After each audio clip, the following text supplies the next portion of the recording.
സങ്കീർത്തനം 34 അധ്യായം 1 മുതൽ 10 വരെയുള്ള വാക്യങ്ങൾ. ഞാൻ യഹോവയെ എല്ലാ കാലത്തും വാഴ്ത്തും. അവൻ്റെ സ്തുതി എപ്പോഴും എൻ്റെ നാവിന്മേലിരിക്കും.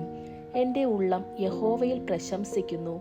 എളിയവർ അത് കേട്ട് സന്തോഷിക്കും. എന്നോട് ചേർന്ന് യഹോവയെ മഹിമപ്പെടുത്തുവിൻ. നാം ഒന്നിച്ച് അവൻ്റെ നാമത്തെ ഉയർത്തുക. ഞാൻ യഹോവയോട് അപേക്ഷിച്ചു. അവൻ എനിക്ക് ഉത്തരമരുളി. എൻ്റെ സകല ഭയങ്ങളിൽ നിന്നും എന്നെ വിടുവിച്ചു. അവങ്കലേക്ക് നോക്കിയവർ പ്രകാശിതരായി. അവരുടെ മുഖം ലജ്ജിച്ചു പോയതുമില്ല. ഈ എളിയവൻ നിലവിളിച്ചു, യഹോവ കേട്ടു. അവന്റെ സകല കഷ്ടത്തിൽ നിന്നും അവനെ രക്ഷിച്ചു. യഹോവയുടെ ദൂതൻ അവന്റെ ഭക്തന്മാരുടെ ചുറ്റും പാളയമിറങ്ങി അവരെ വിടുവിക്കുന്നു. യഹോവ നല്ലവനെന്ന് രുചിച്ചറിവിൻ. അവന് ശരണം പ്രാപിക്കുന്ന പുരുഷൻ ഭാഗ്യവാൻ. യഹോവയുടെ വിശുദ്ധന്മാരെ അവനെ ഭയപ്പെടുവിൻ. അവന്റെ ഭക്തന്മാർക്ക് ഒന്നിനും മുട്ടില്ലല്ലോ. ബാലസിംഹങ്ങളും ഇരകിട്ടാതെ വിശന്നിരിക്കും. യഹോവയെ അന്വേഷിക്കുന്നവർക്കോ ഒരു നന്മയ്ക്കും കുറവില്ല.